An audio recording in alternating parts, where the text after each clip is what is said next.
Yes. What's happening, people? Sorry about that. Have to plug my phone in with a long cable. Get it all stretched out. How you all doing? Well, haven't you all been blessed with these couples being real on the show? It's been awesome. It's been awesome. So I'm gonna get to waving. I'm gonna let them on in a second. Today, guys, you know what we're talking about. We are talking about fertility, God, and this wonderful couple who just waving at you all. Thank you for waving back. It's gratitude. I appreciate it. We're looking at an awesome couple.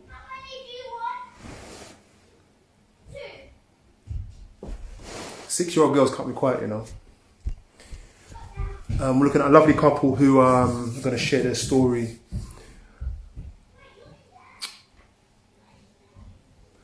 Yeah. They're waiting. Here they are. Let's let them on for you. Nadia and Ray, can't wait. They're coming. They're coming.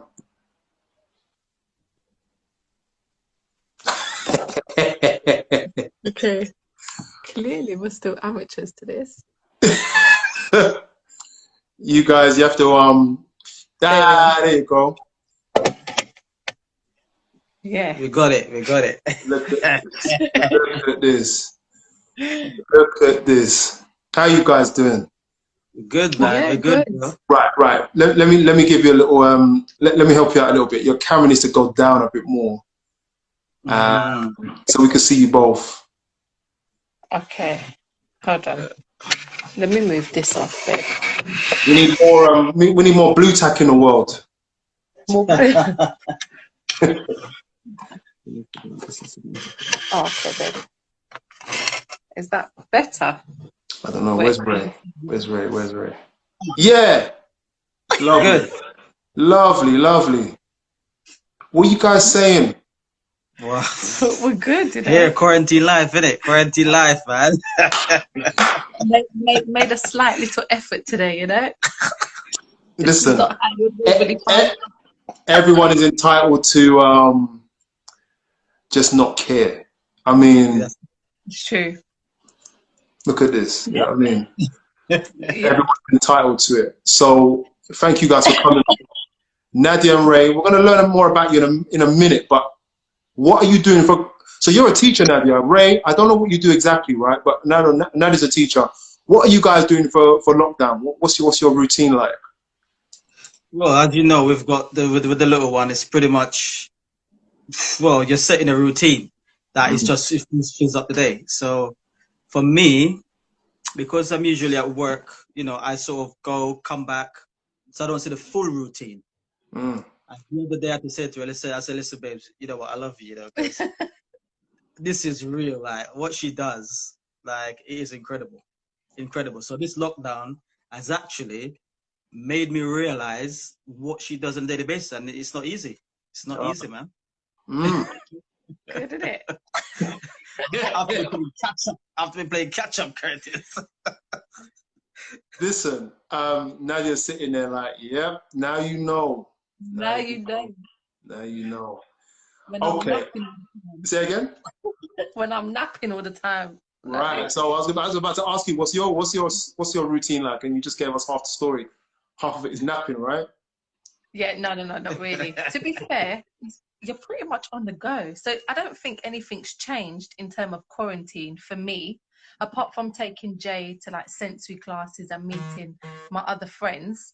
We haven't seen I haven't seen much difference apart from the same routine, getting up, making sure like his breakfast is done, then bottles, then lunch, then dinner, then bath time in between, a bit of activities here and there. The only thing is you miss your family and friends, so you miss seeing them. But in terms of routine, it hasn't changed as such. And that routine she's talking about is just for me, Curtis. Yeah. Now, you know what though? Now we're just eating more, Curtis. That's all you do. Was it you guys that bought out all the food in all the shops and then they just stuff it down your throat later on? I mean, what? Yeah, that's totally us. It's all the snacks. That's why you can't find no crisps because it's me that eats all the crisps. It's you. I've been looking for my sensations and it's gone. I've got 2 packets in my cupboard. Those things are long gone, see, long gone. I'm coming round, mate. I'm coming round. I'll leave it outside the door. What's this now? FN Bath saying the gentleman's head is behind the comments. He should move closer to his wife. Aha. Yeah. All right. Yeah. Sweet. Is that better?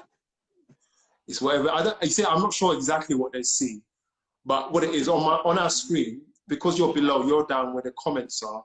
So it's better, I guess, if you move your phone down a little bit more so they can see you. So you'll have to stand it up more or something. That's the struggle. That is a bit of a struggle. Yeah. Don't worry, we'll find You just do your best. This is makeshift, camera life. It's a makeshift life, man. Telling you.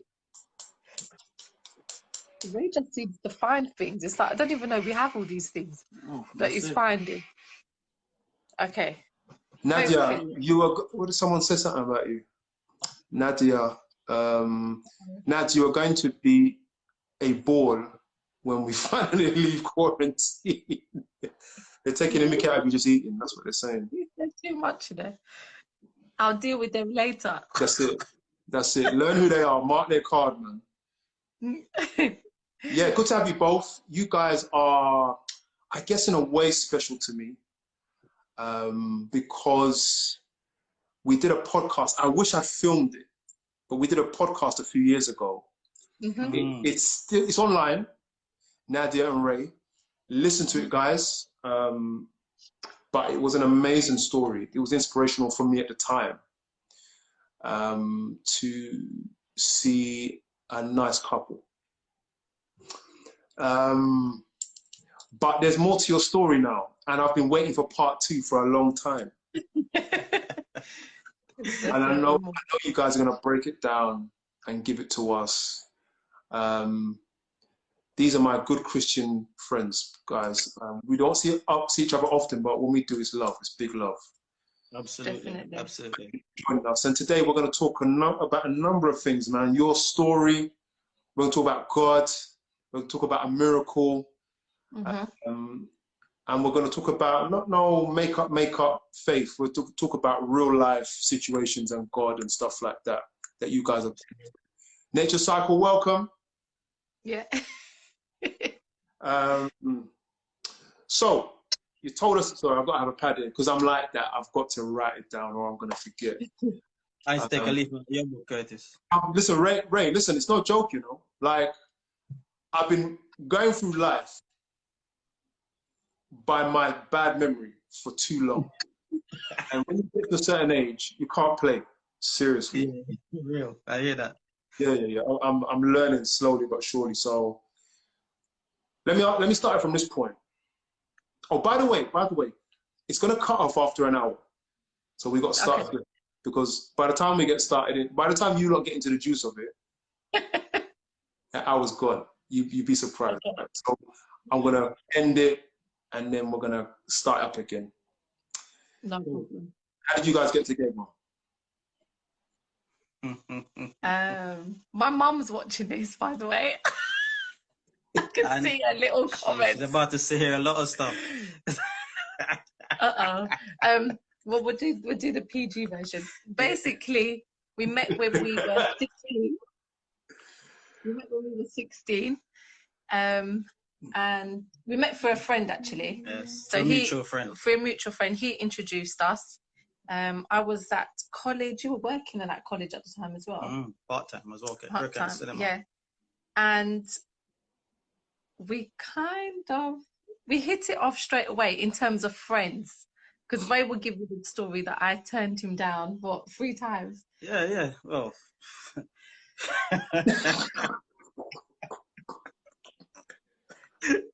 you know what? You won't even believe this, Curtis. Trust me. Like, so when we met through a mutual friend and stuff, we were all friends at that time. So I let her know that I was interested in you, sort of thing. You know what I mean? And wanted to be a bit more than friends, right?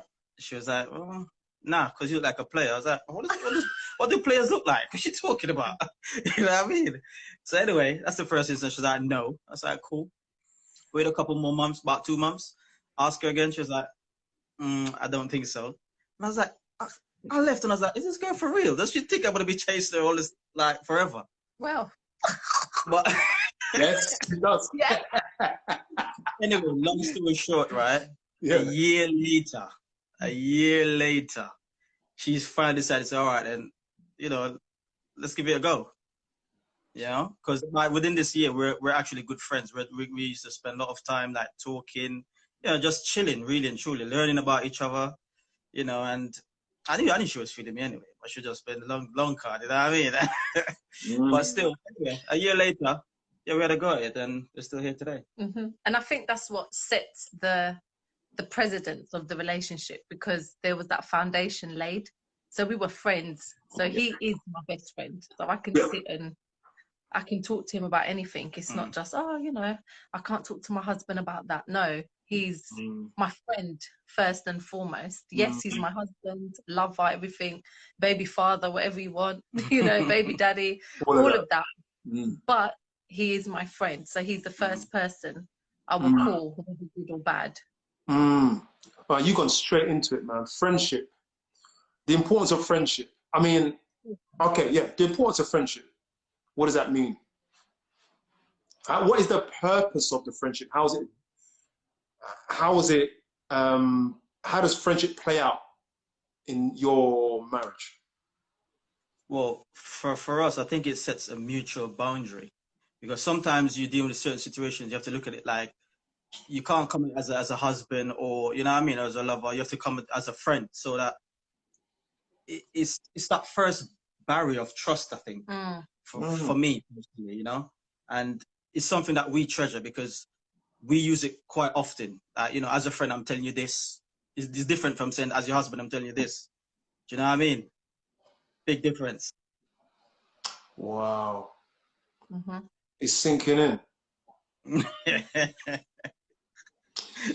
I think it's important. No, go ahead. No, you go ahead.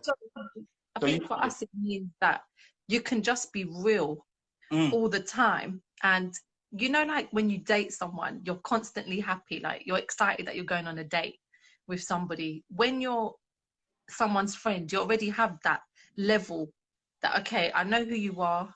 I know what we're going to do. And then, moving in together is a little bit easier. I'm not saying it's a bed of roses, but it's easier because you start to understand that person in terms of, okay, you might need a bit of space when you come home from work. I might need a bit of space when I come home from work. You're not jumping on each other and you're not trying to figure things out as you're doing things. And I think that's what sometimes can happen. You haven't established that friends or that foundation, and then you move into a different stage of your relationship, and then you find that hard. The communication's harder because you've never dealt with that. You can't expect, when we first moved in together, you wouldn't expect us to be constantly happy. When we were dating and living apart, of course you are, because you're excited to see that person. Yeah, you leave, you go you home, leave, and you're back. like, oh yeah, I'm going to go on a date. But when you're living with someone, you might just had a really bad day. So you just need that moment to kind of like, of course I'm happy to see you, but I just need a minute to kind of get myself together. So I think that's where that friendship, you understand that person. That's probably what I'm trying to say. Wow. And I think that you made an interesting point in that people can get married without being friends, but they're just stepping into the role. I guess it can work for some couples. It may not be fun, I don't know, but Totally. I do see that the power of it can take you through. I'm not speaking for myself now. I'm speaking on behalf of those who have said it in other live sessions that we've done. Right. That friendship can take people through hard times. It can. It can. It can. So I know I'm going to move this on now because sorry, what's going through my mind now is that podcast, because I've got it. It's in my head. I do. I've listened to it about 20 times, all right? No joke. Yeah, I love listening to it. I think I last listened to it when I put it up, it's about 8 weeks ago. And I was just laughing throughout. So just to remind everyone, on YouTube, there is their podcast of their story, but we're going to tell it again because I think that there's more to tell this time around. Let me touch on this point. What has an Italian and a Jamaican got in common? Food.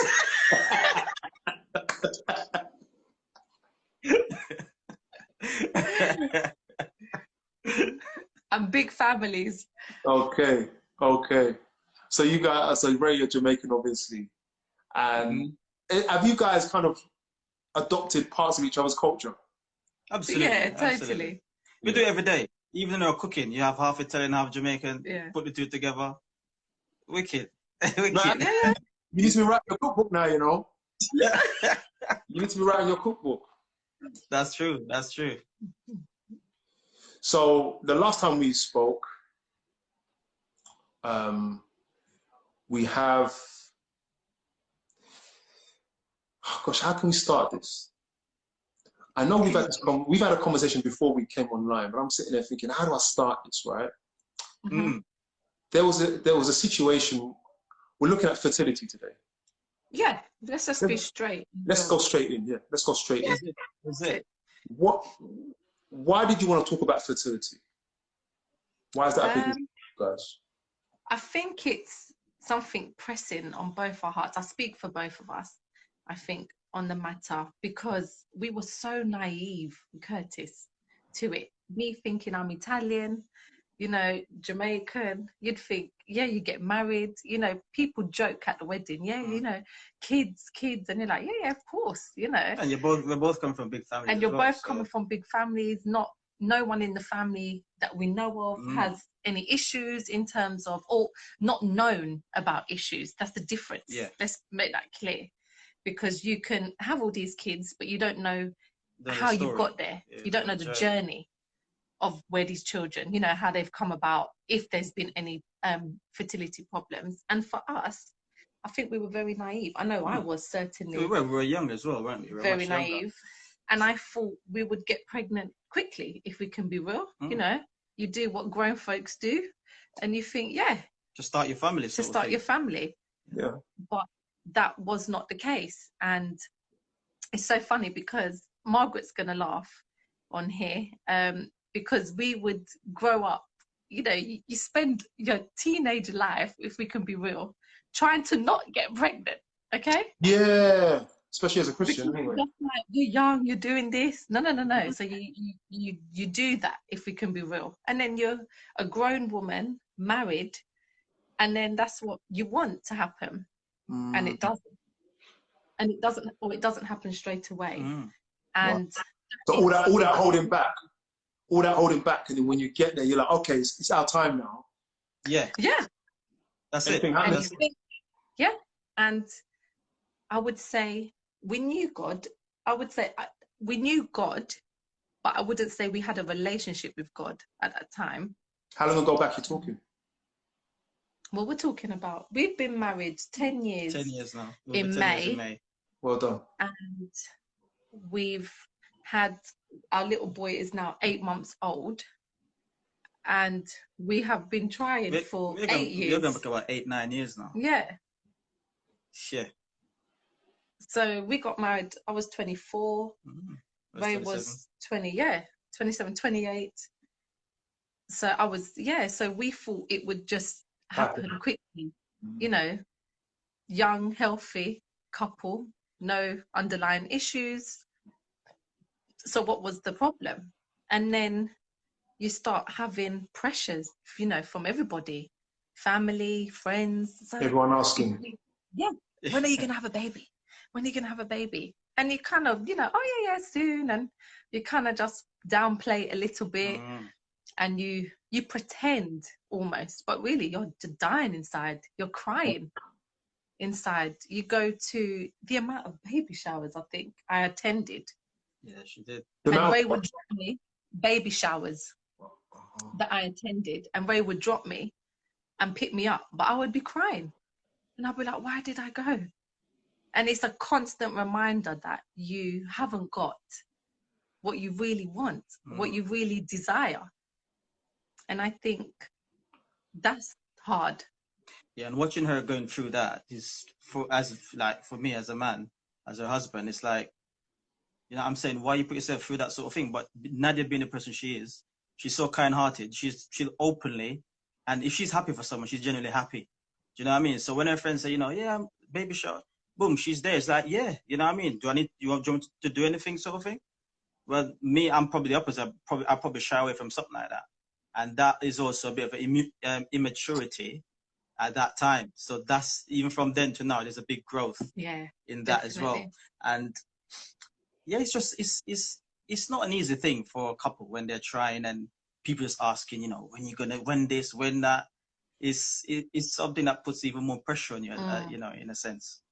But yeah, but we still kept on smiling, kept on going, you know. And I never forget one day, because knowing for me, right, growing up in Jamaica, I grew up in a Christian background, and I rebelled at 13, called Curtis, because church in Jamaica, I'm telling you, it's like, and I grew up with my nan, yeah. I grew up with my nan. Look at his face. I grew up with my nan, right? And my auntie, and they play a big role in the church.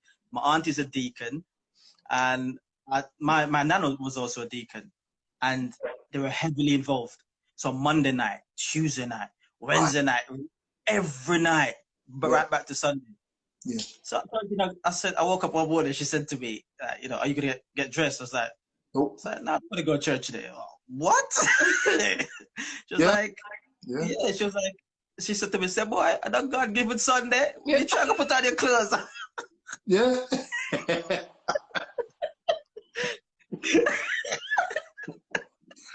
Serious, man.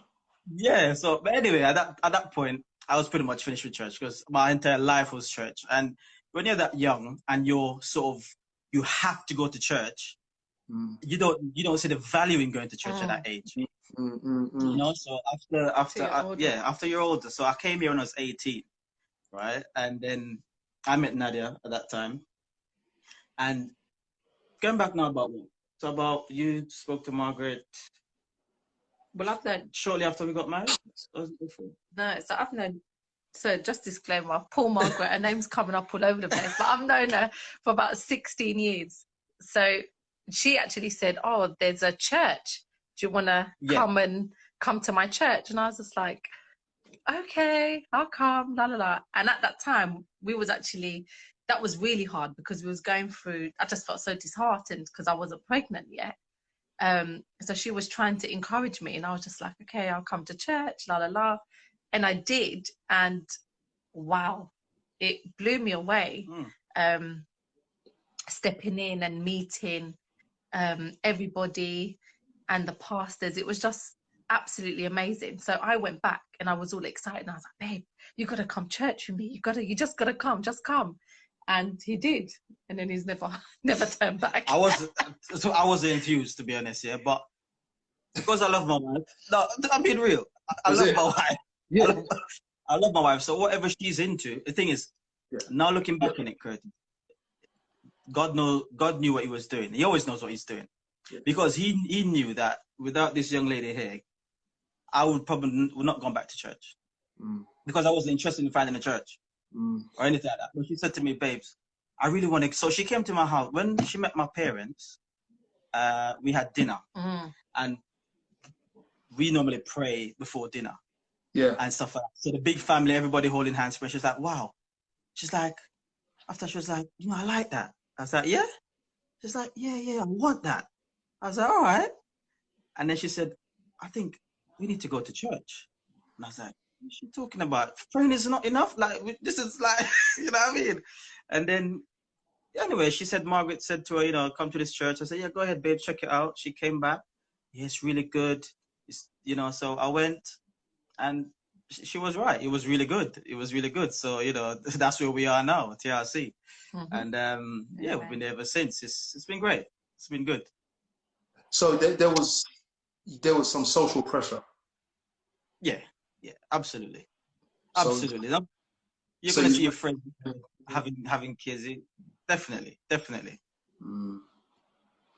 I think I remember Yeah, go on. we got a text or somewhere that someone we knew on their first anniversary of their wedding was pregnant. And I was in the car, never forget, and I was so upset. And we was like, what is the matter? And I was like, I don't understand. It's like, how are they getting pregnant so quick? And it would, like, we laugh about it now, but Curtis is disheartening. It's the most disheartening thing. And as a woman, every month seeing the same thing, like the Red Sea popping up, and you're just like, go away. Why are you here? Please. So But what did you do with God? I always ask this question when people go through trials.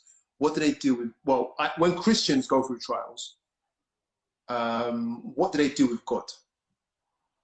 okay, so at the time, obviously we started to go back to church. So I started to pray more. But in one respect, I had to be honest with God. I felt like at one point I was using him as a genie.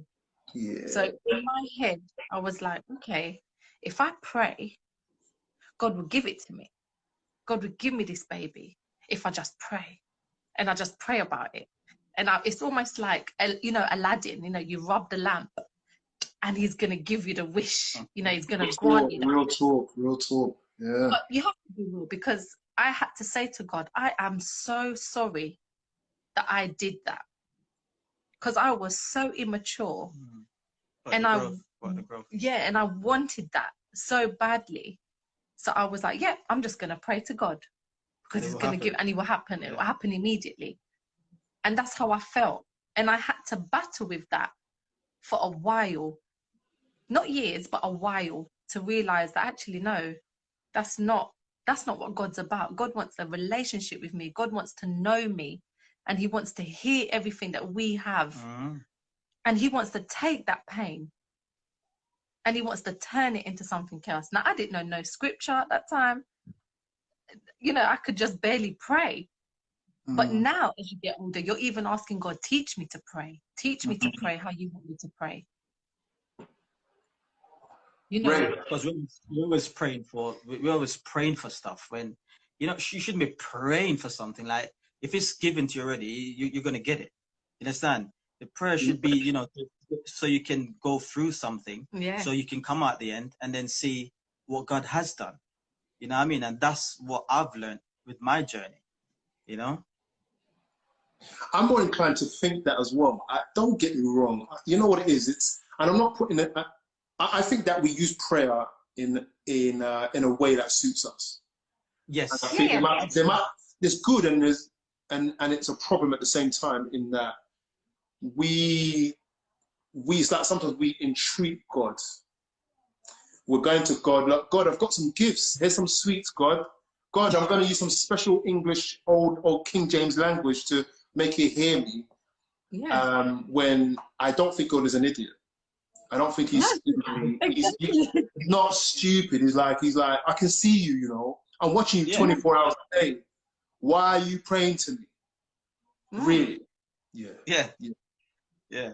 I tend to look at some stuff like that, some things like that as well. Like sometimes, like some things I'm thinking, I don't need to ask God for that. He's giving me the wisdom to, like, I can maneuver and I can achieve that by myself. Why do I need to? The thing is, think of it as, like, obviously you're a dad.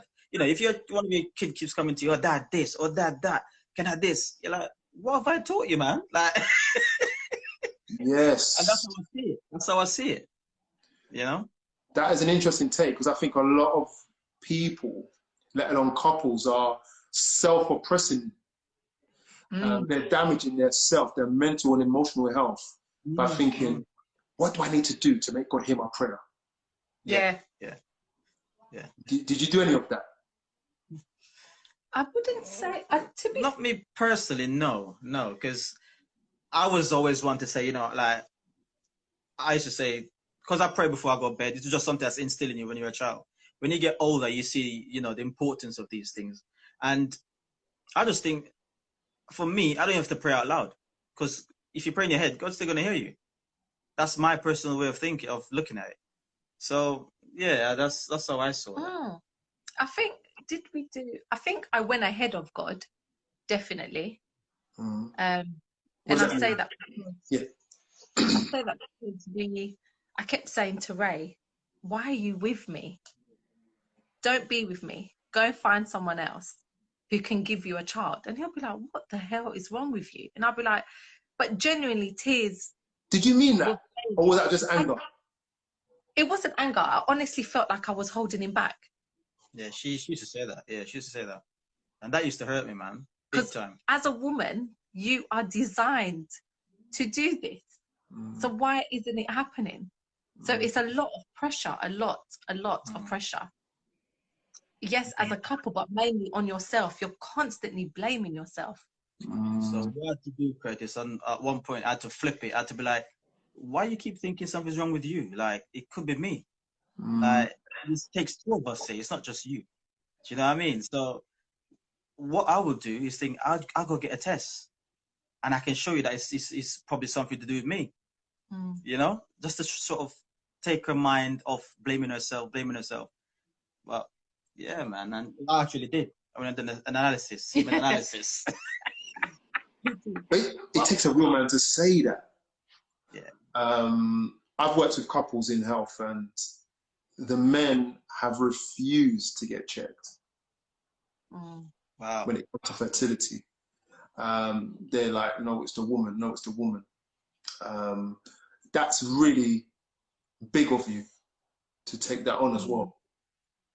I think within growth, one thing I've learned is that the journey is two of you.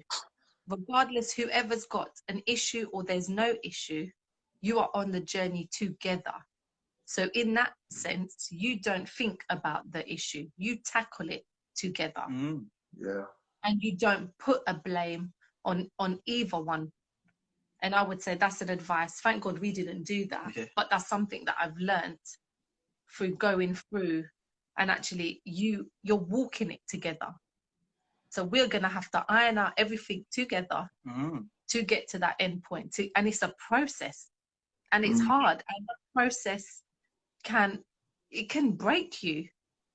Yeah. You know, we've had couples that we know of that they're no longer together because of that. Because of what? Of infertility. Really? Or fertility on a whole. Someone here said, bless you, brother, infertility is not something that men readily accept. That's true. That's true. And I think that's one of the reasons why we said like from day one, right? Sorry, by the way, at no point do you need to say what the problem was. Just be clear about that. It's up to you if you do, but you don't have to do that, of course. Ray, any issues we don't know, and that's it. But yeah, thank you for that, Ebony, Quakey Ebony. That's Helen. Yeah, go ahead, Ray.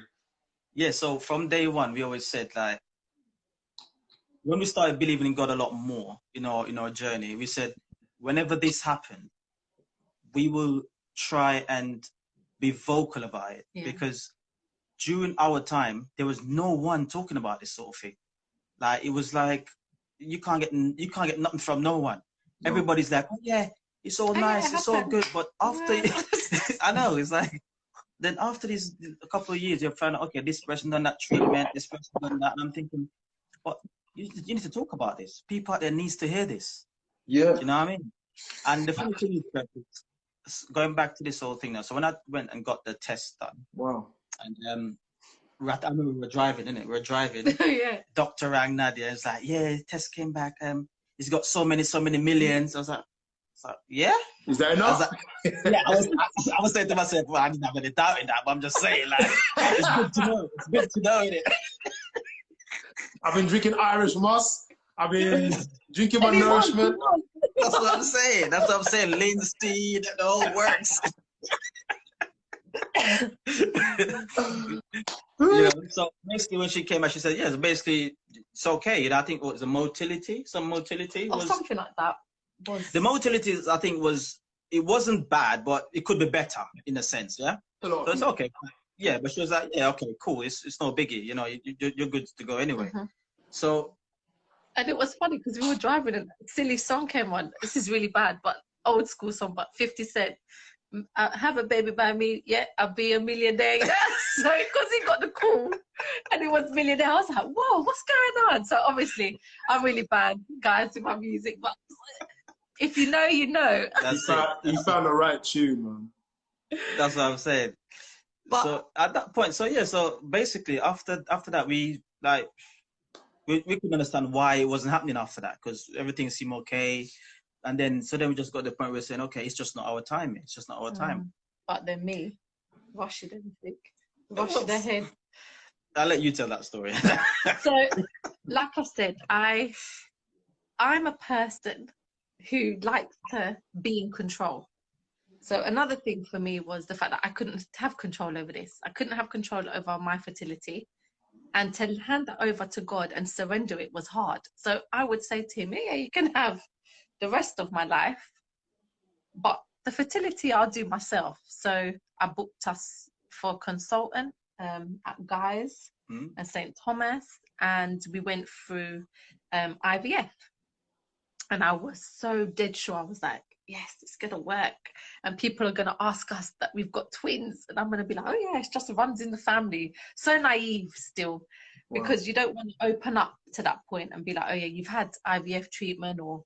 And now you think to yourself, well, thank God that there is IVF treatment out there, that you can merge both IVF and God. And you can have this amazing journey. Yeah. And whatever journey you have, at the end, you have a blessing. So it doesn't matter how you get there. Yeah. And that's the most important thing. So we went through IVF. I think it was in June. No, beginning 2016. You're good with dates, honey. You're the date. I must be. I remember it was summer. It was summertime. It was summertime. I know that I was, so we went into surgery on the 6th of June. I remember that because it was my sister's birthday. 2012, I think it was 2012, and they retrieved 26 eggs. Mind you, I didn't tell nobody. So my parents didn't know. Ray's parents didn't know. Yeah, we just went in. No one knew. Yeah. They know now, obviously, from the dedication. But yeah, we went in. No one knew anything. Came out, and it was just so many lies in terms of just going, oh yeah, going to the hospital for a little procedure, and my mum would be like, but what procedure? I'm like, oh, just a little procedure. And people asking, but you don't want to give any info out. We went in, we had them retrieved. 2 weeks later, they put back 2 eggs, which we named 6 and 7 because of their size. So they go by the size and the quality of the eggs. So we named them 6 and 7. Then we waited another 2 weeks to do the pregnancy test. And on the 14th day, which is the day that I needed to test, I started my period. So it didn't work. And I think is I felt it a lot more for her than it not working, because at that point I said I wish I had spoke up a lot earlier and said to her, babe, listen, let's just not do this, because I wasn't with it. I wasn't 100% with it. Okay, but again, you know, I want to see her happy. I want to see her come out of this slope that she's, you know what I mean, she's always not feeling, you know what I mean, not down. Great. Yeah, always down, sometimes crying, and you're just like, as a husband, what do you do? You know what I mean? I have to support her as much as I can. So anyway, we went ahead and we've done it. And then I was like, after that, I said to her, I said, you know, babes, in the beginning, I said this to her, and I said this because in the very beginning, I said to her, I said, listen, I want you, because as being Jamaican, she's Italian, thinking, oh, is the family going to accept you? Is this going to happen? So I said to her, I said, you know, babes, it's just me and you. We can do a Bonnie and Clyde. We run away together. like we don't even have to have kids. We don't, like, I'm good as long as I have you. But I said it that time as a joke, but I really meant it. And I recall that point, and I said to her, I said, remember I said to you, I said, kids or no kids, family, which I would prefer to have the family as you did, you know, like your relatives. I said, I just want you, and I'm good with that. And I had to tell her that, to say, listen, we ain't going back down this road. I said, if this is to happen for us, God will let it happen. Yeah. And I said, I don't care how long it takes. Yeah, that's our journey, and that's what we're going to stick to. You know what I mean? If we're going to commit to God, we have to go in all in. Yeah. You know what I mean? We can't do half, and we have to be willing to accept whatever God like gives us. So if He says to us, you know what, Ray, Nadia, it's the next 20 years, and it's the next 20 years, like, you know what I mean? So. How did the emotional journey affect your relationship? To be fair, I think it made us stronger. it made us a lot stronger. I think so, personally. There was times when I didn't want to tell Ray I was crying. So there'll be times where I'll just go to bed and like the whole pillow, it sounds like an exaggeration, but it was wet just with crying. Having to go through IVF and inject yourself daily and feel hot and cold and not really understand your hormones because they're all over the place, and then having it fail, and really and truly what you're doing is putting all your eggs in one basket, and you're hoping for that, and that is hard. And that's why, you know, I don't take that lightly in terms of when people are going through IVF. You know, you need to have this right, your mind right. Wow. You need to go in and eat well. You know, they don't tell you that. You know, like it's so stupid, but we were around the corner from guys. So after the treatment, we were going McDonald's. How stupid were we? Like, you know, it's silly things, but don't do that. Eat well, exercise, have something for yourself. The little things that make all the difference. Absolutely. Absolutely. Does it cost anything, IVF? Well, for us, it didn't, because you can apply for a funding. So I don't know if it's changed now. I think at the time it was just one cycle. One cycle was free. If you were to do it again, you'd have to pay sort of thing. Do you know the cost? I think it was about $6,000. I think it was about 5-6 grand. Yeah, somewhere around that time, because there was a lady when we were going. I think she was on her third cycle, so she had already paid like 10 grand. 10 grand. People spend a lot of money for that. Oh, we're just watching the little one. He's on the monitor. I think he's. You got baby monitor, right? Curtis, you're here. The monitor's there. Man, I can see.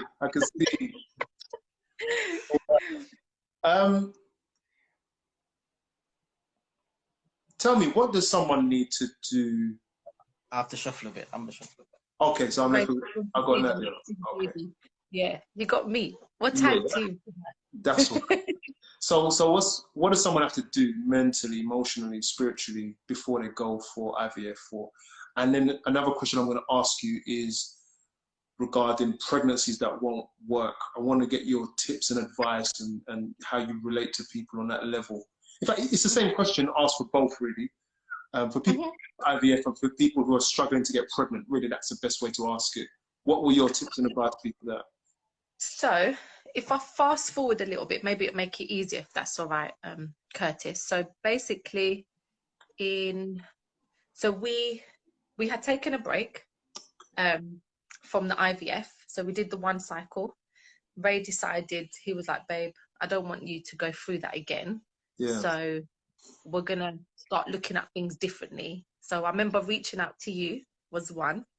And you gave me some great tips, and actually did all the challenges that you set at the time for me and Ray. And I think that definitely helped. Then I did a couple of challenges in terms of just eating well and healthy. And I did that with another person. So it was another female, so you can tag team. Right. Another couple, I should say, that you can tag team and you can go through it together. So you're not in it on your own and you're like, oh, this doesn't taste nice, or that didn't taste good, or whatever vitamins you're taking.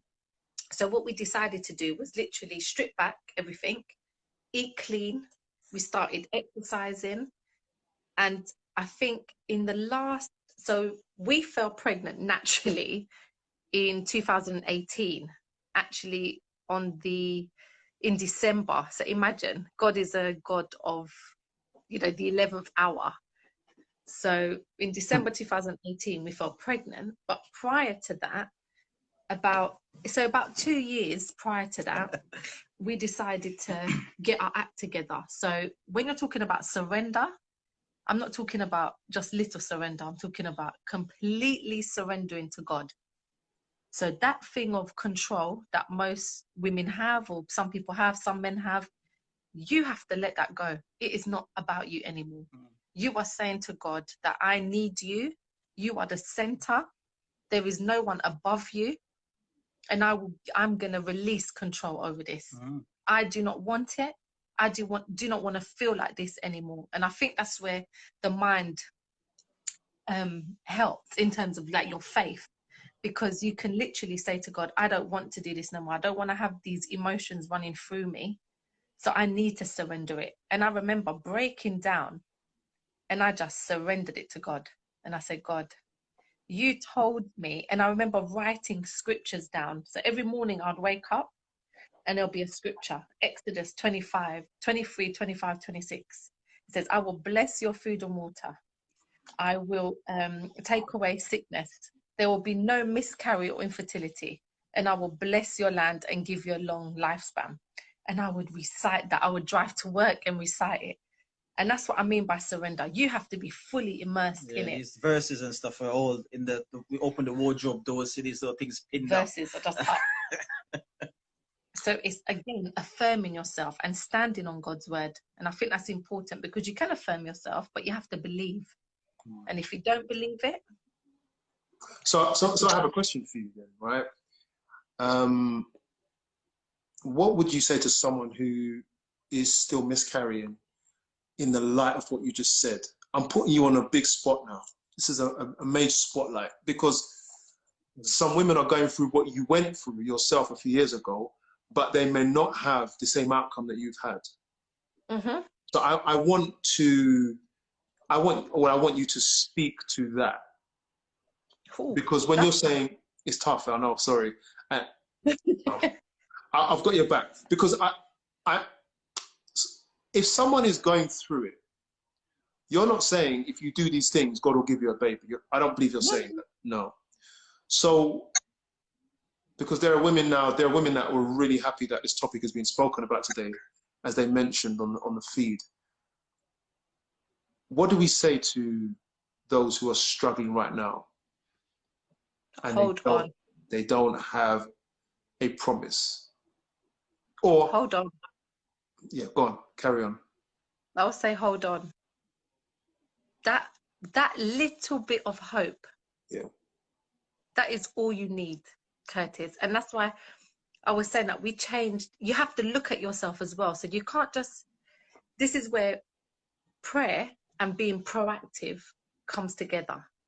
Okay. You have to be proactive in what you're doing. So I'm not going to sit here and go, all I'm going to do is pray. But God is telling me, but you got to use wisdom. Right. So you need to, what you're doing. So I went to the gym. I'm not saying that people need to do this and you would automatically overcome fertility. Everybody's journey is different. But for me, I kept hearing God say to me, what are you doing? So I needed to get myself into shape. And that's, for me, I don't do exercise. If you know me, you know, I don't do exercise. I will be motivated for a week and done. And then done. But I had to get myself into a different place. So I went with one of my good friends to the gym nearly every day. I went swimming. I did Pilates. It was crazy, Curtis. We changed up the whole kitchen, all the food that we would normally have. No, you have to start. Such as like dairy, no dairy. Okay. Okay.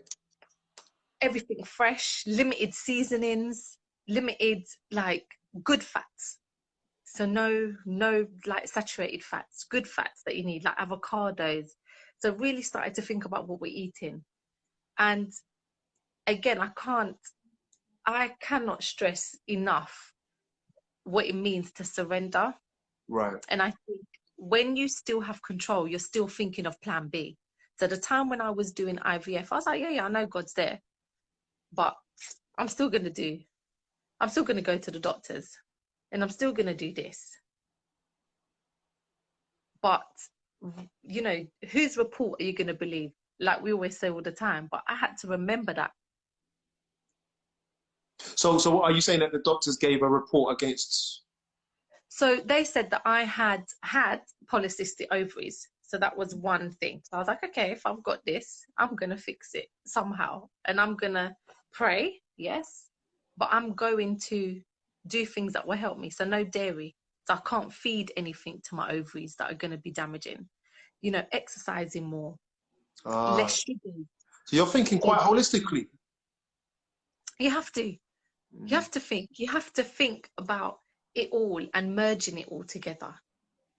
But again, that didn't stop me from praying. I prayed harder than ever.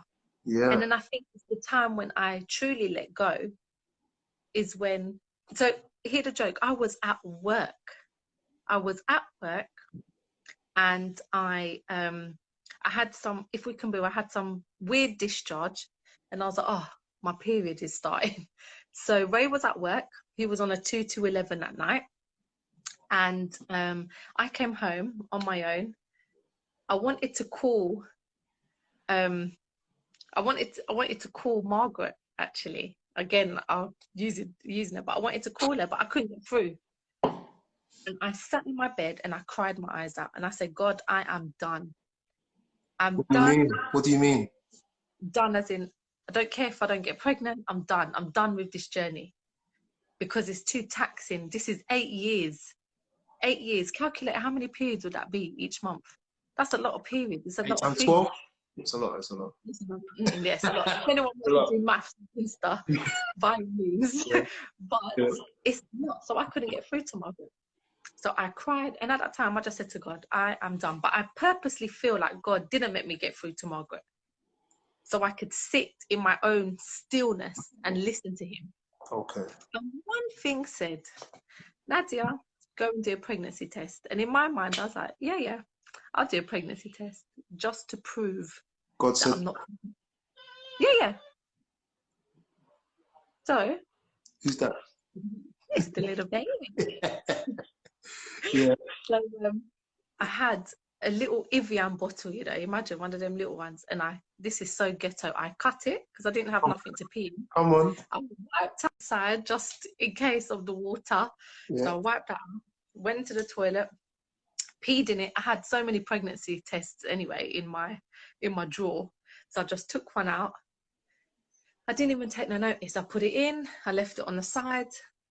I washed my hands and then I was just like, oh yeah, let me just look at it. It's gonna say negative anyway. Curtis, when I tell you, I nearly dropped down, you know. I see 2 lines and I'm like, no, you're lying. And you're like, I'm like, God, are you for real?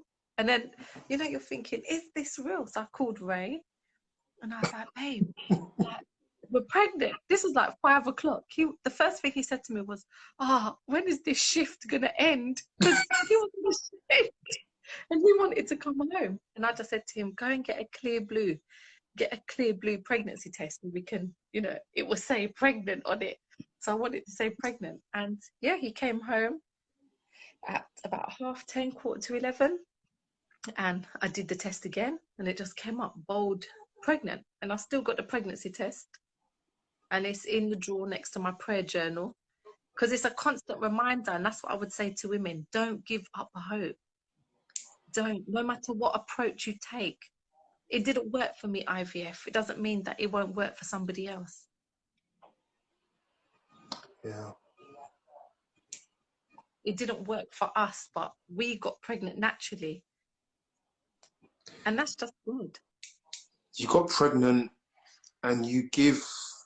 Let's break down this list a little bit. You were proactive. Mm-hmm. So you recognize that I'm not going to just pray. Is he coming? Okay. You want to go and get him? You want to go and get him? Come, Baba.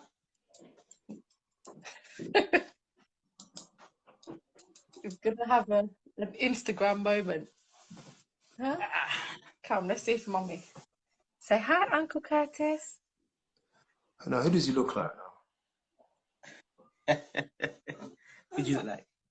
Shall we take? Mummy, I can put him I to sleep don't now. know. Hmm? Yeah, tired. Curtis, I'm gonna give you that question to Ray. Let me go and Yeah, put him to cool. sleep. Say Cool, bye. cool, cool. Say bye. So Ray, Yes. you being the daddy man, I was asking Nadia the question. I was making a point. We're going through a list of things that you did to prepare for people that are just giving you love. Let me go back actually, because there's a lot of comments just flying in. Bear with me. Let me just go through some of these, and then you can respond to some of them. Let me go through. So Nadia was talking about diet. Let me give you this one. Backfoot.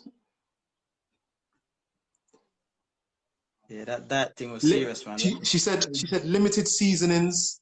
Someone says, oh, Juanita said limited seasonings. Tasha said no MSG, soya, gluten. Yeah. Yeah, what are you saying, Ray? What was you doing to kind of prepare, boost up the thing? Well, as you can imagine, you mix it up fast after juice, isn't it? You Guinness punch, and but the thing is, with the Guinness punch and stuff, you have to add milk. So to do it without milk, you're like, it's not the same. It's not the same. It's not the same. So what I did, eventually, I just gave up on the juice thing. I just we literally started eating right, man. We were eating right before, but there's a lot of seasonings. There's a lot of stuff in the seasons that when you read into it, it's not really, it doesn't agree with the body, man. And for what you're trying to achieve. Yeah. So we sort of put a few things to the side. We had a little gym routine. I saw you a few times at the gym, innit? Yeah. Because we know each other. That's right. Yeah. So sometimes that's like 6:30. Boom! I was at the gym in the mornings. Yeah. You know what I mean? And it made you feel good. Even though you felt good, it makes you felt even better. Yeah. And I think that was a big contribution in the process. What other things you're doing with the diet? We did everything. Like we had 1 week we didn't have meat. We were living on like some pulses most of the time. Yeah. Yeah, it was serious. Daddy had a whole routine thing scheduled out. So What's it like being a dad? What's your give us a report on Ray being a dad. wow. And in fact, you could take it back from the time. Actually, no, she left off from when she got the clear blue, and she called you from work.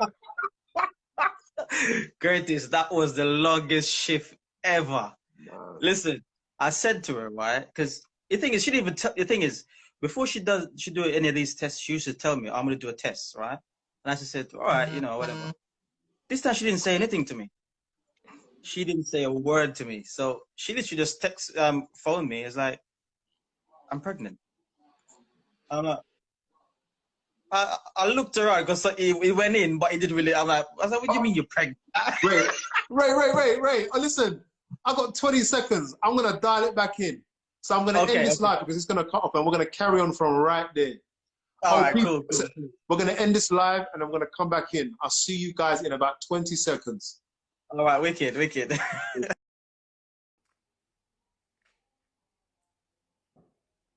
They're my people, They're the loveliest people in the whole world. They're my people. They're my people. They're my people. This couple, I wish I could share more about them. I wish we had more time. We ask people what they want to talk about, and they tell us what they want to talk about. If I could tell them what to talk about, these couple here, they're such a ministry, just being themselves, Every couple's got their strengths. They are. Every couple's got their strengths, and this couple, just to be around them, it's an example. Friendship. This is how you know friendship when you see these guys. Not that nobody else has, but these guys, look, we're bringing them in now. These guys have got it on levels.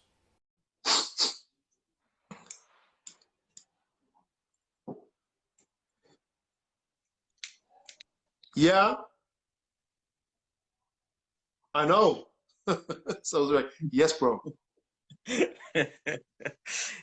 So, Yeah, so you got the call, man. so she called me and I was like, Curtis, is like literally, you know, these things you see in the movies where things just everything's in slow motion. Like I looked up and I was at the train station because that's where I work, right? Liverpool Street. And I was like, it registered, but I said, are you sure? I said, she said to me, she said, yeah. I said, do another one. Like, Yeah. she said to me, but the way she said it in her voice, I was like, I knew. I was like, yeah. It's real. Listen, that I can't even describe that moment, Curtis. Honestly, it's one of those moments where you just have to be in it. Trust me. Like when she said to me, on the way home, go and get a clear blue. I was like, yes, I'll bring a box of clear blue. listen, I didn't even wait until I finished work. Straight after I hung up the call, I said to one of my colleagues, I said, listen, just cover me for 20 minutes. I'm going down to Boots. I went down there. I was stepping high. I couldn't get there quick enough. Boy. Listen how real this was, right? I didn't even waste time to go and look for the clear blue. I went straight to the cashier. I said, listen, have you got the clear blue? He said, oh, yeah, come, I'll show you. Listen, I wasn't playing. I wasn't playing. And yeah, I finished work early that night as well, actually, because a friend of mine said, yeah, man, go, you know? And I came home and listen, it was one of the most, I can never relive that moment ever. I'm telling you, it was epic. You know? But how was it being in a pregnancy? You know what? It was so I was quite calm for you. Right? I was quite calm for one reason. Leading up to, as I said to you, you know, on the journey with God and stuff, and you sort of you just say, listen, this is bigger than me. God, you take control. I'm gonna do what I can do in terms of our diet and stuff, and the rest will just fall into place. It's like I start having some dreams, right? Leading up to this point. So I had a dream once that I was walking with my mom and Nadia and her mom, and my mom had a little boy around her neck, a baby boy, and it was ours, right? But I can't see the face. I'm thinking, I woke up in the morning and I said, Nads, look at this dream. I had a dream about a baby boy. We can't even see the face. Then 2 nights after, I remember going to bed. I had another dream. I could see the face as clear as day. And I said to Naz, listen, I said, I'm getting too much signs here. Like, and then in that year, so the August, we went to New York to see some of our cousins there, right? And I run a joke with her. I said, listen, Naz, after we go back home, you know, I think this is it, you know, God is showing me something, man. We're going to have a baby boy. And she's like, so was she pregnant? Was she pregnant? No, she wasn't. So we came back. We came back in the ending of August from New York, and she found out we're pregnant in the December? The December? No, the October. No, tell her.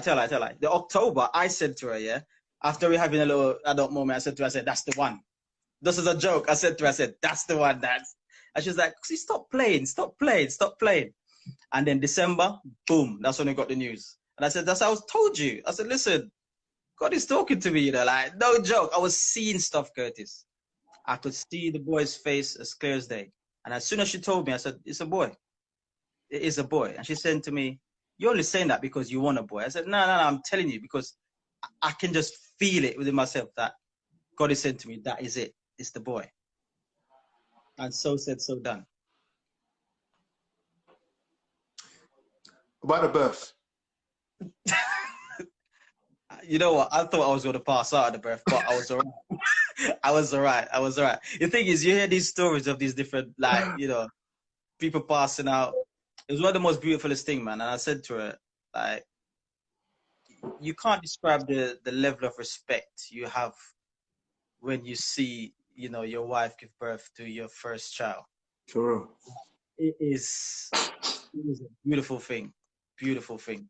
For real. And nothing at all could ever prepare you for this. Like when you're younger, you have all these visions in your head, you know, yeah, you're gonna, listen, it's totally different. You know, it's totally different.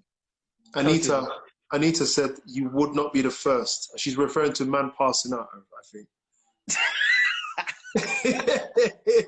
You wouldn't be the first man. I don't know why guys pass out when they see that. You know, I don't actually get it. What was you thinking, or what was going through your head like to make you get jelly, man? I don't know. The thing is, I didn't feel no way like I was gonna pass out or anything. I'm just saying, just lead up to the moment. I'm thinking to myself, well, I hear these stories. I'm thinking, like, raw, this could happen to you. Like, the thing is, I'm hearing about even one of my uncle, right? And this man is like proper tough. This man is, you understand, hard man. You understand? And they said the man passed out cold. Like, What? I don't know, you know. But yeah, so I loved every minute of it. Every minute of it. Wow. Every minute. Trust me. What? So wait, now that first moment when you got to hold him, now, when was that? Was that like straight away? Straight away, but at that point I broke down, man. Like I broke down, and it's like just out of joy, because the thing is, from the moment she tells you that she's pregnant, then there's a different worry now. You understand? Where is going on for this sort of thing? And any little move, any little, you don't know. You're constantly on edge. And but I think for the first 3 months we were like that. Then after that we just sort of just mellowed out. Like she told me, oh, she feels this. I said, don't worry, it's fine. I said, don't worry. Like we used to just, you know what I mean? We approach it like we're pros, like, you know what I mean, sort of thing. But for some reason I was just calm about the whole thing after that.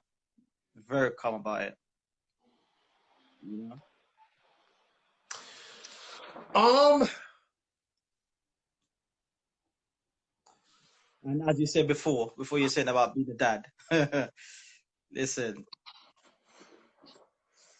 one of the best feelings in the world. The best feeling in the world.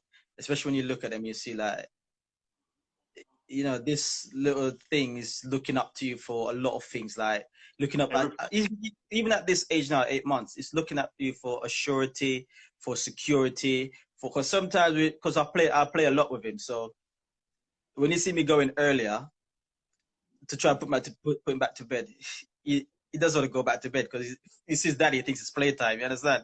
And dad said to me, you can't keep doing that because then he won't go to sleep, and it's true, like, but I can't help it. I can't help it. And it's just lovely, man. It's just an experience. It's an experience. Wow. I mean, what should people not do when it comes to talking about, you know, like when someone gets married? Yeah. And then and there's a lot of expectation around now the next step, which is having a child. What advice do you have for people who are looking at you and making these comments? Well, what I can say is just, so for the people who are making the comments here now, right? And sorry, the people who are making comments, like you go to church. Okay. And the things that people say, it's my fault, I didn't ask the question properly. The things that people say, what should people say? What should people not say? People should just mind their business. I'm joking. on a real though, You said it. Yeah. on a real, they should just mind their business. Like if people get, if two people are getting married, right, and it's not your place to ask them, you know, are you gonna have kids? Like at the end of the day, that's normally what normally happens. You know, people get married, they have kids and all this sort of thing. But maybe somebody wants to do it a bit different. Maybe somebody wants to, I don't know, do their career first or something before having kids. So that's why it's none of their business, you know? And it's just be mindful. The thing is, they ask these things callously because they just think it's the next step that you should take. Yeah. And sometimes it's not that people don't want to make that step. It's just because they have there's a bit of challenge there. Yeah. You know, so just allow them, you know, let them soak up each other first. Like let the marriage, you know, sort of sink in a sense. And maybe they don't You know? want children. How do you Yeah, know? some people don't want kids. Yeah. You know, you just don't know. I don't think it's your place to actually ask, you know, when you're going to have kids, or do you want to have kids?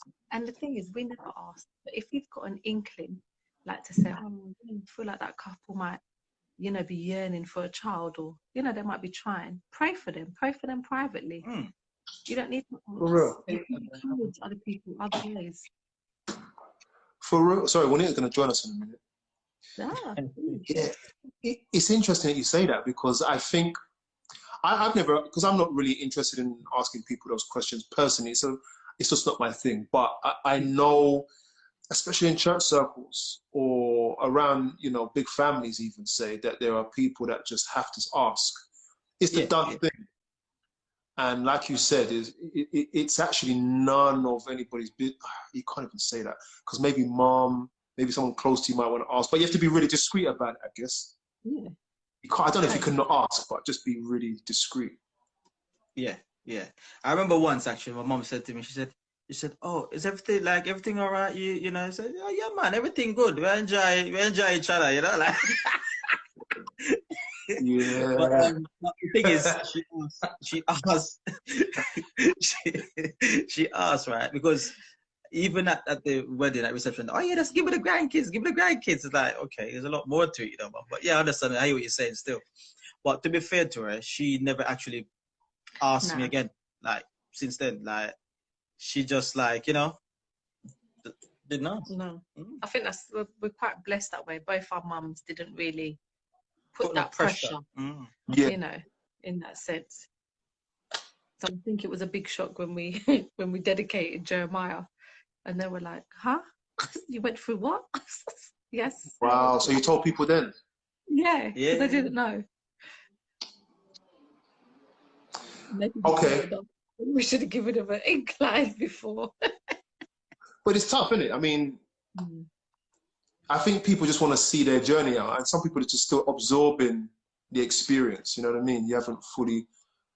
I mean, sometimes I look at my free and I'm like, did I really do that? So some parts of it is not even... I haven't even rationalized how did I do that. And the thing is, Juanita and I, we didn't even really think much about whether we would fail or not. We didn't have that challenge. So we are learning from you. So there's a comment here. And then when you looking, sitting, can't find them. I don't know what that means, Harriet. Is there benefit to... Sorry, Harriet, I was taking a mickey at you. But I love that girl. It's so much. Is there benefit to telling people the hardships whilst you're on the journey? No, maybe, I don't know, actually. It's a good question. It's a good question. I think for me at the time, I couldn't open up. It was too raw for me. So in the first couple of years, I just, oh yeah, no, we're not. We're just enjoying married life. It would be our thing. Then it would be when God says, or in God's time. And then as I started to feel a bit more at peace with it, I'd be like, yeah, we haven't got any children yet. And I was very bold enough to say that when someone would ask me. But in the beginning was very raw. I hated, and that's a strong word for me, but I hated when people asked me, oh, are you pregnant? No. Are you pregnant? That means I've gained weight. Thanks. So at the time, I can laugh about it now, but at the time was raw, because that's all you want. You want to be pregnant. So I think going back to the question, I think while going through it, I think it'll be hard to sort of open up about it because you're dealing with it. You know what I mean? I think it depends on the individual or the couple sort of thing. I don't think I probably, maybe if somebody approached me, like maybe I would be like, this is what it is, in a sense, you know? And maybe close. I think because I had my own outlets, so apart from Ray, that I would speak to, and I knew that, you know, those people would pray me up. So that's important, and pray us up. So That's a different as well. So you keep that circle tight. So only a few people might know your journey at the time that you're going through your journey, but they're the same people that are praying you up, or privately checking up on you. You know, you're right, you're good, yeah. That's important. Or no, Important I'm not good. So at least you got a couple of people there on either side. Yeah, to support you. Yeah. I'm just gonna just give a few tips myself. I mean, I didn't plan to do this, but I think, and I'm doing this, and I'm also waiting for Juanita to come along. She wants to see you. I would say to the women out there that it's so important to remember your womb is a house for your child for a year. 10 months. 10 months. And for you to just not be conscious. I sort everyone out first. Good to see you. Good to see you. Yeah, I was saying that for the women and the men out there, but primarily for the women, your womb is a house, and the placenta is where the food and all the nutrients travel through. You can only give what you have to your child. So don't assume that just because you're married, it's now time to be pregnant. You've got to look at your diet. You've got to look at your lifestyle. A lot of people get through just through not being conscious, but the handful of us that struggle, not us, the handful of you that struggle, become so much more conscious of it's not just about having sex. It's not just about ejaculation. This is about, let me prepare my body. Absolutely. Let me get those nutrients in, because remember, your child don't just the child doesn't get to go and look for nutrients. You have to provide. They take it off you anyway. They'll take it off you, but they can only. But if you haven't got enough yourself, children are deficient. So you've got to be thinking like, what does my child need? My child needs the best, and they're getting all from you. So you've got to treat yourself good. You've got to do what you guys did. You did your exercise. You did your. Listen, man, you did something deep. So you did prayer, which is listen. The power of prayer isn't just a spiritual thing, you know. It's physical. It's biological. Biological. It calms the mind. It changes your hormone levels. Your anxiety goes down. I remember years ago when there was a pastor that kind of got on my nerves, really. But he made a good point. He did. He did, man. There was a pastor. And he actually said that statistically, people who pray heal better after surgery. That's cool. People who pray heal better after surgery. Prayer is powerful on a biological level. It's not just spiritual. That is true. That is true. I have a question. Oh, but Nadia's not there. Is she coming back? Yeah, she's gonna come back. He's just stirring a bit.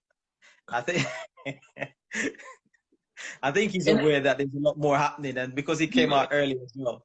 Yeah. The thing is, in our day, Ray, we didn't have monitors. You know what I mean? We didn't have monitors. We just have a feeling. That's it. I got the feelings wrong. Listen, I remember. But the three children are silly, praise God. I remember sleeping with Charlie on my JL on my chest, right? Like all three of them I did this with actually. I went to sleep. Because what it was, I come from work. I give Winnie a break, and say for example, but it's a break, and for example, respite. You know, I call it respite, and I remember the last time I had JL on my chest, right? And all the kids had the same system where, because you're breastfeeding, you have to kind of feed them more in it. So I said, all right, let me take the baby. I'll go in the front room, lie on the couch, put the baby in my chest. And sleep isn't the same when you've got the baby resting on you, right? It's a different kind of sleep. And I dreamt that I had got up. Let me tell you, man, I dreamt that I got up and I was like, I dropped the baby, because part of my brain was saying, the baby's on your chest. And another part of my brain is saying, you got up and you're walking and you forgot that the baby's on your chest. So I panicked. I've done it with all of them. And I grabbed. And the baby's just, I haven't moved, you know. In reality, I haven't actually moved anywhere. Wow. Yeah. One pointless story. No, it's not pointless. It's whatever. No, actually, that's a story of a real man Yeah. taking responsibility Yeah. and giving you 2 hours. That's it. 2 hours out of 24. And you're a better person for the 2 hours. You're a better I'm person. still not sleeping. Without those 2 hours, who would you be? Do you know what I mean? So anyway, question. Listen, you never sleep again, right? And then sometimes Ray goes, babe, I got this. I got the night shift. I'm like, all right, cool. 2 2s now. You look. My man is come out. I made a conscious effort to do it though. I tried. Jay's like, it's playtime, daddy. Ray, you're still the man. Don't watch that man. He's still the man. At least he said it. Listen, what we now? 17 years this year for Charlie. Wow. We're still not sleeping through proper. Any little minutes, they're just like. Oh, it's more money. It's more money. Yeah, I still don't sleep. I can't sleep deep because it's still like, everybody all right? And I get up like twice in the night to check everybody. I do my toilet run and check everyone's all right. I have to put my hand near the tummy to see if everything's moving still. Yeah, but my mum did that to us when we was big. Just come and check, fix the covers. You know what I mean? So 17, we still do it. wow. She gets vexed now though. Like, She does. you gotta check her. I'm sleeping. What are you doing? But you know, check her. but you know what? One of the reasons why we never sleep the same is because the girls, not Caleb. No. The girls, they took years to sleep. Yeah. Oh. Jill just started sleeping properly about 5 weeks ago. Wow. Oh, wow. Yeah, everything was. There's a spider. There's something. Oh. There's something, and I don't want big children in our bed. I'm like, No, we nah, never did that. nah. So we have to come out and sit her, and there's no spider. There's no spider. Got to sleep.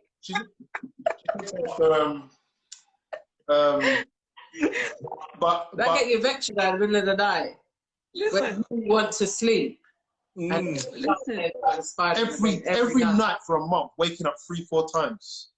In the 5, 6, 7 years old, it's like. But not waking up quietly, waking up like, yeah, so you're just shocked.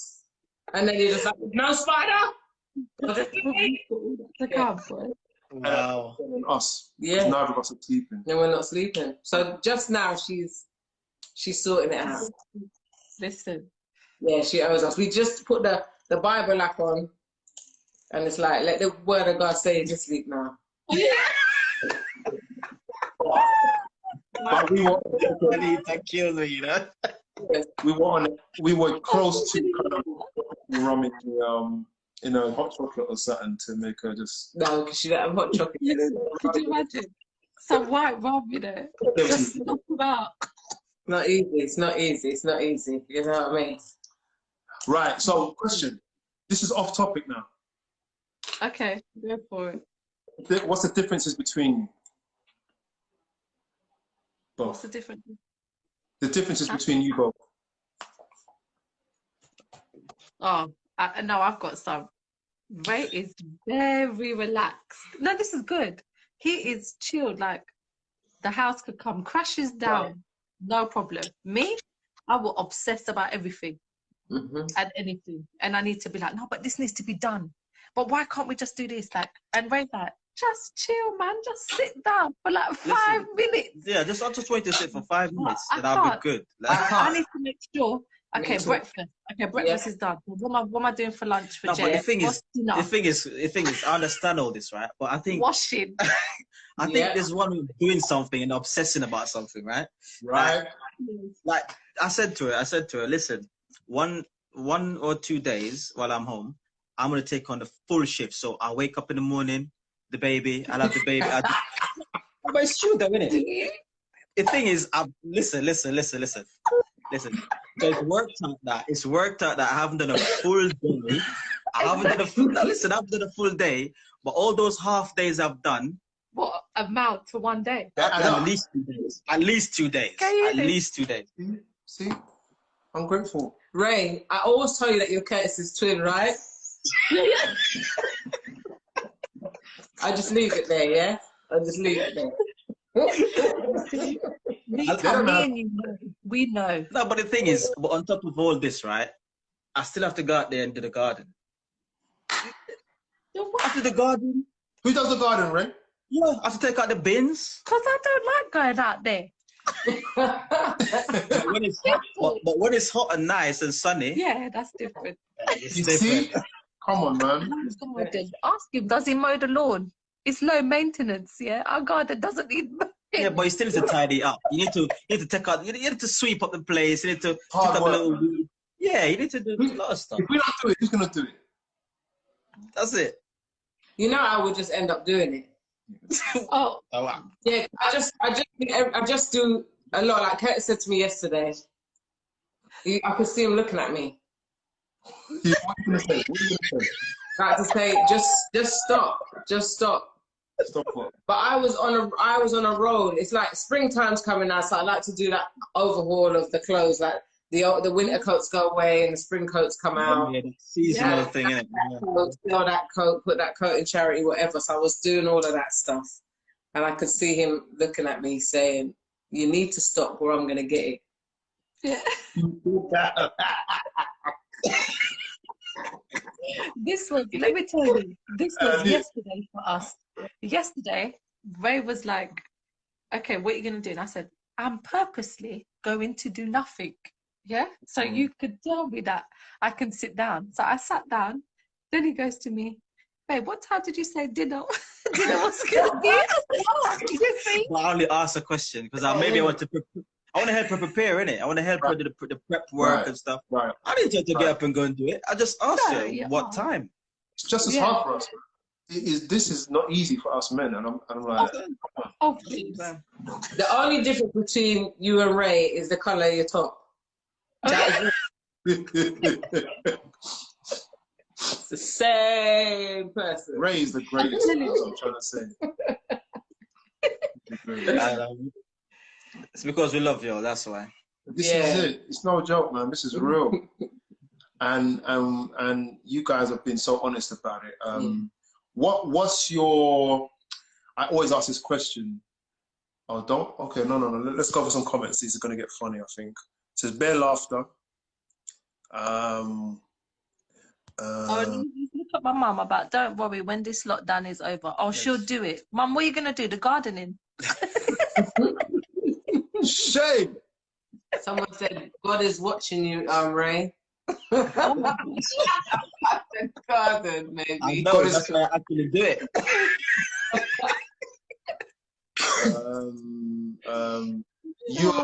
You both compliment each other. Yeah, that's nice. Nice to hear. God is watching you, bro. Don't worry. Oh no, when this lockdown is over, okay, we had that already. Why do you think you're doing that? You're tired one. Yeah, man. What tip? I would ask you to give us about 3 tips if you can. You don't have to give 3 because we're dealing with 2 topics really. What tips have you got for single, married, divorced, fertility? Just throw us a couple of tips for people who are watching. Fertility, I would say, don't be shy, don't be prideful, and don't be embarrassed. If you feel like you need to check yourself, go and check yourself. What needs to be done, yeah. But have an honest conversation with your partner. I think don't look in the mirror and take the blame. And remember that it's a journey that you both need to go on. So regardless of what you need to do, you have to do it together. I would say that, because I think sometimes there's a lot of, it's like a taboo, fertility, that subject. People don't want to talk about it. They're ashamed. Don't be ashamed of your journey, whether IVF, not IVF, adoption, doesn't matter. Okay, you love that child, and that's all that matters. However they come into. Be honest to yourself, really. Be honest to yourself, and then you start from there. And then I say with marriage, communication. I know you hear it all the time, but it's so true. Key, man. So, like, before I met Nadia, or not even after I met Nadia, I'm a private guy. I don't like people knowing too much about me, or I don't like opening up too much, you know what I mean? Because you think what that person may think, whatever. But throughout the journey, I realized that communication is key, especially in marriages, because that's the only way it's going to work. Like, you can't discuss one thing today and then you go do something else tomorrow and I expect her to understand what I did. You understand? Like, I have to communicate that, babes. I'm gonna go to the bank I'm gonna do this. I'm gonna do that. Whatever it is, just communicate. And your feelings, your genuine feelings. Do you know what I mean? Like, if you feel a type of way, you need to be real and say, this is how you made me feel, or this is how I felt, or I don't understand that. Because I think sometimes you make assumptions, and they're dangerous to make an assumption about how the other person feels. And I think that's where you can get a bit tangled. So just be real. Did you mean, you know, especially when you're young and you're in a relationship, I think we've learned so much, we've grown over the years. Because if this was back, what we've been together, 19 years this year. So if this was back then, I'll be cussing him in Italian and he'll be walking out the door and I'll be behind him. Like, where are you going? It's like, but now if she tries that, I understand what she's saying. Yeah.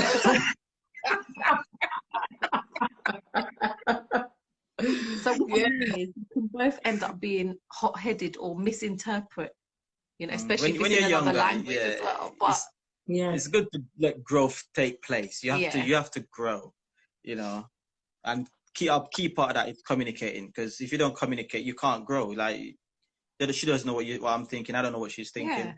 It's just key.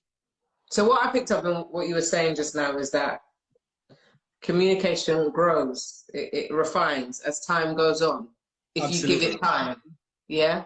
So you don't, because it's usually the number one tip, and sometimes it's like they just leave, it's as bland as that.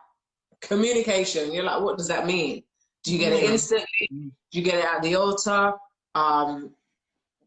Does it grow over time? And then you say, talking about communication, you're basically saying for you, it's grown over time, and you're refining it. Is that right? Absolutely. Yeah. Because especially when you're younger, I don't know about you lot, but you want to be heard, innit? You don't want to, like, when you're having an argument, we don't have them now, but when we did, you want to be heard. Yeah. You're going to be heard no matter what, and no matter how. Whereas now, we don't argue because we laugh at everything now. Listen, if you have a disagreement, I just have to look at me and then we bust out in laughter. It's true. And so, the thing is, and sometimes when I'm being like, when I know I'm in the wrong, I literally, you catch up really quick. Like, the minute she says, oh, X, Y, Z, I'm like, yeah, you're right, actually. I didn't need to do that. Like, you know what I mean? I accept when I'm wrong, like, openly and very quickly, because it's key. Wait. Go back a bit. You don't argue. We don't, you know. And I'm being honest. I think we've done loads of our arguing. I think when we were in our teens, like, it was a lot. Probably, I can remember maybe 3 occasions. Probably 3 occasions. And then, because the thing is, we have this thing where we would never go to bed upset. Never. It doesn't matter what happened or whatever. You have to hash it out. You have to. So that means you stay up till late at least. Listen, and especially me, Nita, I need to get it resolved. So if it's 3 o'clock, it's still 3 o'clock in the morning until it's done. Ray, wake up. Exactly. No, we don't argue. I would say probably we'll agree to disagree on things, because you can't agree on everything, but we don't argue. So. Because you done rinse it out from the first part of the day. In English, Italian, patois, you know, 3-4 languages. What have you got? I'm going to catch you up on another show on that topic. Uh-oh. Part 2. Are you going to leave the people hanging like that? You're going to have to cover this topic. Maybe like part 3. Is it like part 3 now? What? No. Yeah, okay, no, well, all right, yeah, right. Take it. Part 3, you're going to, you know. Yeah, technically part 3, but then part 2, because the conversation was so good that we just started up another live, but still it's the same as 1. So it's part 2, really. Do you know what I mean? Or 1B. I think there's a question there. I think Rex said, were you ever angry with God throughout your journey?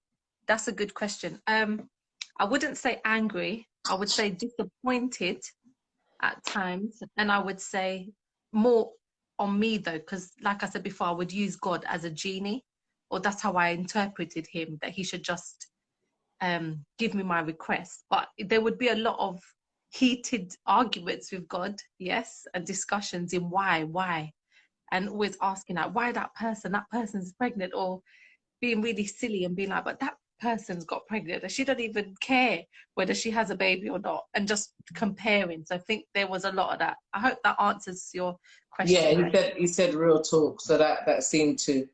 I know part of this question was asked already, but I wanted you to explore it a bit more. I was listening upstairs, and it was when Kurt said, speak to those who are still going through this. Yeah. I want to add a little bit more onto that, though. Speak to those who are still going through this, and maybe even hitting a place where, or have hit the place where actually, naturally, we know we can't, because our clock is now expired as women.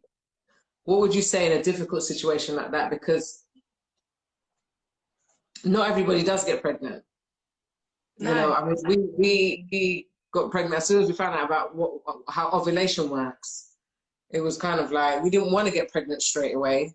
But I think it was a year and a half after. Straight away. Yeah, we got pregnant straight away. But I'm sitting down at home thinking, this is not going to happen, or this is going to happen. I'm a newlywed, it's just going to happen. But I'm thinking more about those who it hasn't happened for, and it may not happen. We're not looking for a Sarah situation and Abraham. We're just saying it may not happen for them, because you're on a good side of the story. What will you say to those people? Yeah, I think it's about looking deep within yourself. So realizing that and taking it. It's hard to take it. It's like saying it's never going to happen, isn't it? But it's that realization then that you have to come to terms with. That could be the reality. And it's almost like you have to grieve it, because it's something that you lose, isn't it? You've lost, or you want so badly. So it's like you have to grieve that thing that you've never had but want so much. Me, I'm very positive, Nita, so it's hard for me to, I've been asked that before, that's why. Yeah. So someone will say, oh, what if you never have a baby? And I will say, I'm not at that point where I can answer that. So I will always hold on to hope. Yeah. But that's just me. I remember when we went to the clinic and I bled the day that we were supposed to do the testing. And the nurse said to me, she said, oh, you know, because I said to her, just check if there's one in there, because maybe one egg had gone, one's in there. And she checked and she said, no, nothing. And I said, it's fine. I said, I will have a baby. And she turned to Ray and she said, your wife's glass is always full. And I said, it will never be empty. And I think it's that outlook. So even when you're going through it, you have to try. And I think that's why I keep saying surrender, because I've never felt peace the way I felt it in the last 2 years. And people would, you know, that scripture, and you never get it, you know, God will give you peace that you don't understand. That was it for me. Yeah. So you found peace before you got this before you got pregnant. Yeah. Yeah. See, so then I'm gonna apply that, maybe, because it's a reality. Some people don't have babies. It is a reality. Yeah. No matter how full our cup is, some people don't. But I like the fact that you spoke about the peace that passes all understanding, and that's the thing that we can carry through the experience. That's the thing that what will maintain our very existence, that peace. Do you know what I mean? The fact that in this process you learn to surrender, and to have that surrender with the Almighty God is the biggest thing you could have anyway. So even if it doesn't end up that somebody has a baby, there is still so much to gain in the process. Oh gosh, yeah. That's what I was trying to get to the fact that yes, on this planet, some people don't. So what would we say there? And what I've got from you is that in the process, there is much to gain. There is peace, there is surrender, there is a closeness and intimacy between you and your husband that you can have. Do you know what I mean? And you're not left desolate. No, and I would say write it down. Like we had a prayer journal, that we wrote stuff, how we were feeling. And it's amazing to look back on and to read that. And I think it's so important because, you know, while we were going through different cleanses and doing different things to prepare your body, still being hopeful. You haven't got the end product, but you're going through it. You find out so much about yourself, you know, just how, you know, you can rely and lean on each other, but you find out about yourself. And actually, before Jeremiah, that peace that I felt inside me, I've never felt that before. And that's the difference. I could go to any baby shower and smile and genuinely feel happy for that person. Not leave that place sad, but leave that place full. Because I've been surrounded by people and babies or whatever. I didn't see that as something bad. I love that. See, that's why I really appreciate, I mean, to the highest level, when yourself, you both, and Rex and Anita, you both found God before you found promise. Or before you found the fulfillment. And you didn't attach God's faithfulness in your relationship to getting exactly what you wanted. No. They're separate, and God gets the glory either way. And I think that's one of the biggest lessons we can have for relationships and life, in that don't treat God, like you said, like a genie. If I don't get what I want, I get upset. But I love God regardless. And I think that's what to glean. Yeah, because even, as I say, when you surrender and when you feel that peace, it gives you a different outlook. Because we even said to ourselves, so listen, if it doesn't happen for us, maybe God is trying to say to us, listen, there's a lot of kids out there that needs love. We have a lot of love to give.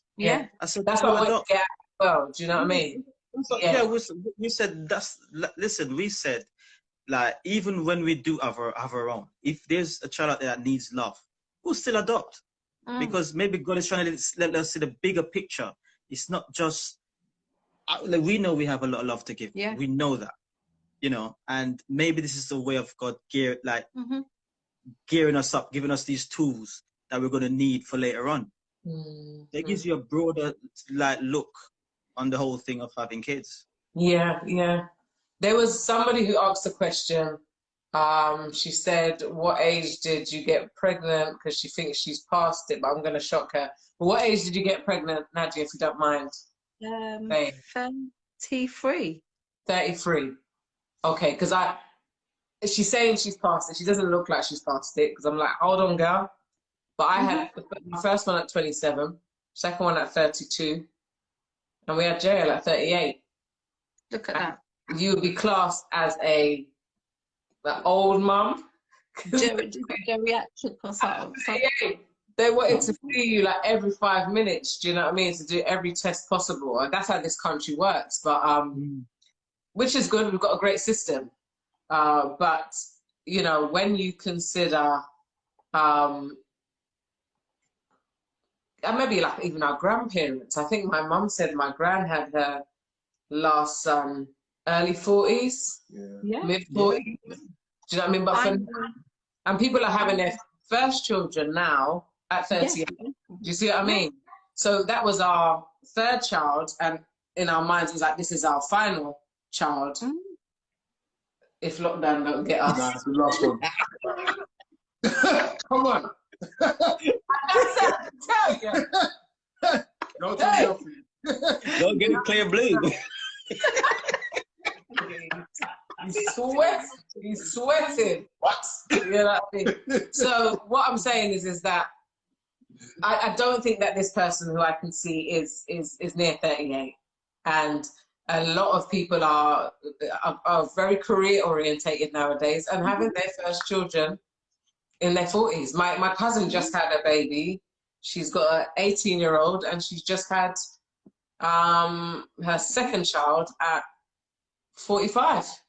Yeah. There you go. I was just going to say, I taught a little girl whose mum thought she was going through the menopause. She was 48.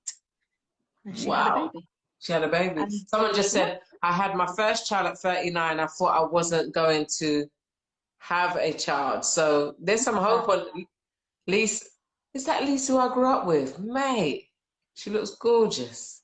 See, so it's all possible. You know what I mean? Yeah. If it's God's will, it's God's will. Do you know what I mean? But I don't think the age cap is the same as it used to be. I think it is getting extended again. It is. Do you know what I mean? Where I would now be classed as a middle-aged mum and not an old mum, because I said people having their first child at 38. And the last one what came out like a wildebeest, just boom, quick. You know what I mean? And I just advise you, ladies, don't lie on your back. Get up. Do like the Hebrew women on the birthing stones. Get it out. That's it. Hey, I was pacing around that hospital. I did not sit down at all.